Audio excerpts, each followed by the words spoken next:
Is mis Colm hAnluain, agus Scéal an lé agin in Iúna, Eachtra Mhór Lúidín. Léim há lochín amach as an tigín bhí acu sa scibol. Ba bhailm ghailgidí gort an arúr sa Lúidín. Tuair mis anthú sa Griffór Lucy. Ní rah Lúidín in gort an arúr riamh. Siúd an dá lochín ag ri tríd an bhéir fada in aice leis an srutháin. Sús leo an sin an sean chrán darach. Siúd leo ag rince trasna an gheata.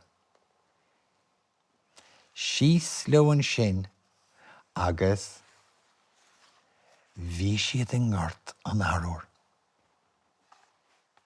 Chúis siad ag dreapal láithreach agus dimir siad beir an más féidir leat. An sin, cad é sin Lucy sa Lúidín de chugar. Cot an á. Ní ha sa Lucy. Bhfuil tú cínt sa Lúidín. Cuiní na tám sa Lucy. Tá siad feice am hana. Dimir siad baint an arúr. Ringe Lúidín iirecht Ross dúrhan taracóra a chasa.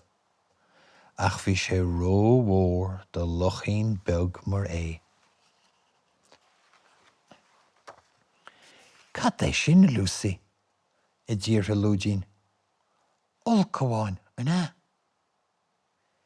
Písún atá sa Lucy. Sa níthe bháin a hagan an tolcomháin amach. Thosa siad ag súgra a ríist. Heastal Lúidín folach bíogimmert. Chúis sé bholach san arúr. Dán Lúidín tamil fada I bholach.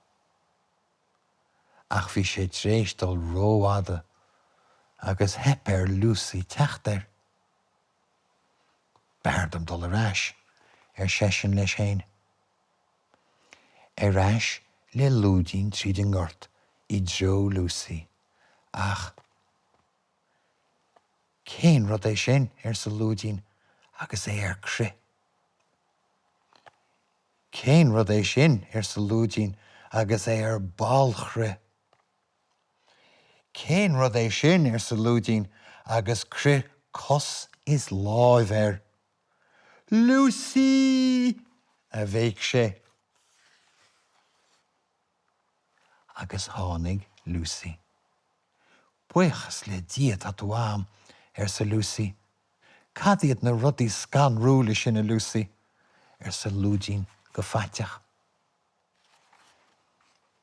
Sin seilide a bhínig Lucy dó. Féach an tigín deas chrim. Sin dúán alla sa Lucy. Féach an ghrian ag sailsiú líon. Sin sean bhróg sa Lucy. Be an spríon is sean. Dimir siad tigín sa bhróg.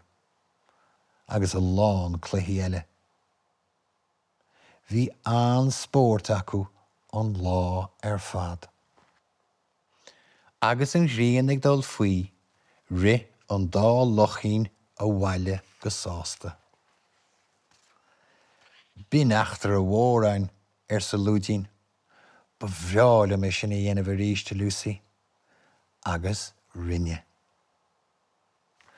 Agus bín agé Scéal an lé Eachtra Mhór Lúidín.